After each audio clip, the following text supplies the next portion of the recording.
Yeah, I got bored of people not knowing how to play Archer effectively in M7, so I decided to make this guide. This is a list of the physical minimum items to play M7 as Archer. If you're lacking any of these items, do not play this class. You can pause this video here to look at the list.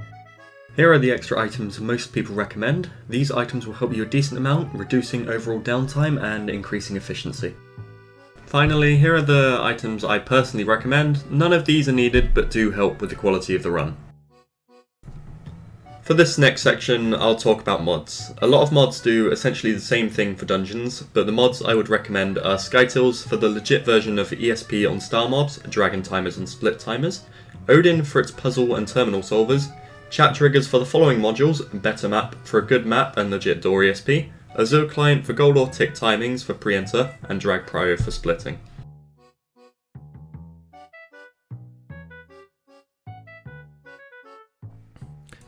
Next, I'll discuss pet rules. The first pet rule you want is on enter dungeon equip jellyfish. The next set of pet rules you want are either on enter combat equip golden dragon, with exceptions for ender dragon, black cat and phoenix, or begin master mode floor 7 equip golden dragon. You do not need any exceptions on the on start dungeon floor rule. The next set of rules that you're going to want are your rod rules. The first one you're going to want is equip phoenix, with exceptions for phoenix, black cat and ender dragon.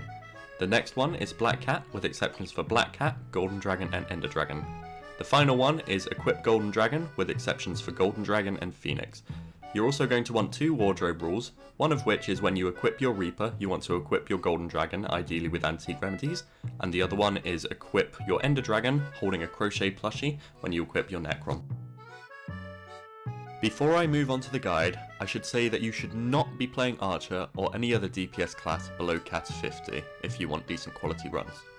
Now on to the Blood Rush. The majority of archers should already know this info, but for those who don't or are looking to learn Arch, your goal is to first open the blood door with the mage. Higher level parties will have you effectively solo blood rushing, as the mage will be door skipping, meaning blood is effectively opened earlier.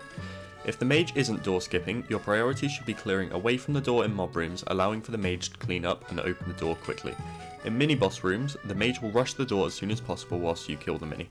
All of this depends on the mage however, because some mages won't be at the door before you clear the room. After the blood rush, you clear as normal. An average M7 party finder party should be able to do consistent 150 to 2 minute entries. In Phase 1, your goal is to DPS Maxor and keep the tank alive. Swap around items in your inventory in the time before Maxor spawns. I swap in Terror Boots, Rogue Sword, Weirder Tuber, Soulweaver Gloves and my Duplex Term. After this, Maxor will begin to move and Wither Miners will spawn on the conveyor belt. Here you should gyro all of the mobs to keep them away from the tank and immediately kill them.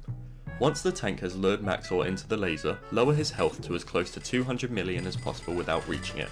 I like to stop at around 300 to 400 million. Once you see the title that the first crystal has been placed for the second time, kill Maxor. After this, leap to your Berserk. After leaping to the Berserk, go to the yellow and green side. If you use Terror Boots, make sure to swap back to Maxor Boots. Here you will clear between green and yellow pillars, then green pad, making sure to kill the Shadow Assassin. You should also clear the side between red and green, prioritising the archers, along with the middle of the map, and the side between yellow and blue, prioritising archers again. You do not need to clear the red and blue side because your Berserk should be capable enough of doing it on their own. When the lightning timer starts, I wait under the yellow pillow because of its proximity to tank. If you cleared well enough, here you can proc Ragnarok Axe and Reaper Armor as well as your ultimate on Storm.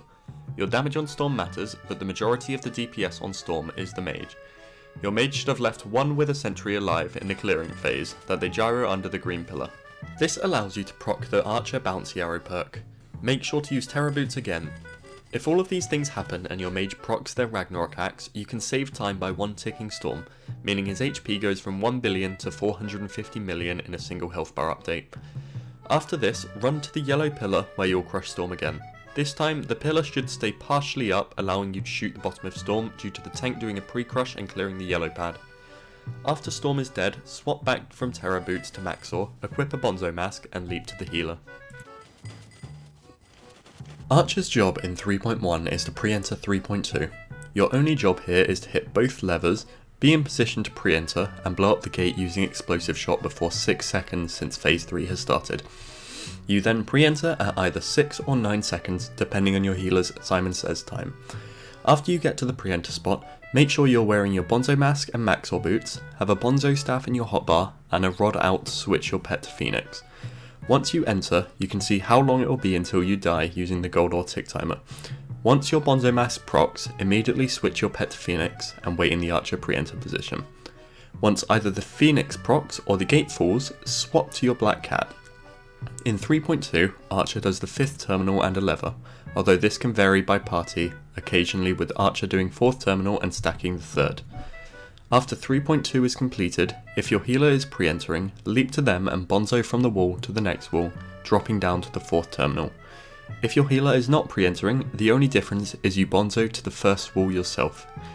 After you complete your terminal, hit the left lever and blow up the gate to 3.4 using Explosive Shot. Here, if your mage is doing a slingshot, leap to them the moment the gate falls. If not, there are a couple ways to get to your terminal. An easy way is to jump into the lava next to the first wall, look straight up and Bonzo off of the TNT blocks. The main way a lot of people do it is to drop down to the left, run along the bottom and Jerry Sheen up twice next to the 3rd terminal and Bonzo directly across to your terminal. Before you click your terminal, make sure to rod swap back to a golden dragon and proc your Ragnarok axe again.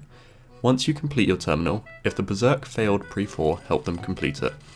After this, make sure you have your Terror Boots and Diamond Head equipped. Make sure to arrow stack Goldor if you have time, and after Goldor is dead, equip your Necron boots and get ready for Necron. Once Necron drops you into the lava, wait to see where the mage goes, then leap to them. If you have someone doing a funny, then leap to them instead. Once Necron goes to mid, leap to whoever reaches mid first and continue to DPS. There is nothing particularly special about phase 4, either line yourself up with a mage or directly opposite the mage, and when Necron goes back to mid with 70 million HP, either use your death bow or your spirit bow to get a high critical hit if you are using them. This is because the Archer's ultimate ability relies on your highest critical hit within the last 60 seconds. After Necron has died, leap to the healer. Once you have leapt to the healer, rush to the red relic and rod swap back to the Black Cat. Use both Weirder Tuber and Rogue Sword here for extra speed, ideally hitting the 500 speed cap. The relic will spawn in the front left corner, so hold right click in that corner to pick it up as soon as possible. Proceed to place the relic in the pedestal. Once the relic has been placed, run to the middle and equip your Reaper armor and hold your Ragnarok axe. Firstly, use your Ragnarok axe when Cayman says second line of dialogue. Secondly, use your Reaper armor once the dragon timer appears on your screen. Swap back to Necron and go to one of the stacking spots for your dragon. Start to run when the timer hits roughly 1000 milliseconds left, and ideally do not use your ult on the first dragon. This is because there is a set time before the next dragons can start spawning, and if you manage to split, you have more than enough time before the interval is over. For the next dragons, use your ultimate. It lasts for 2 dragons as long as you use it just before the first dragon spawns. When stacking for the 3rd and 4th dragons, use your ultimate. For the 5th dragon, both Ragnarok and Reaper are off cooldown, so use them again. Afterwards, set up your inventory for the next run. Anyway, if you made it this far, thanks for watching. Feel free to write any questions in the comments, I'll try to respond to as many of them as I can. I'll leave links to mods used in the description, as well as mods I specified. It's 3 AM. I'm going to finish editing this and go to bed.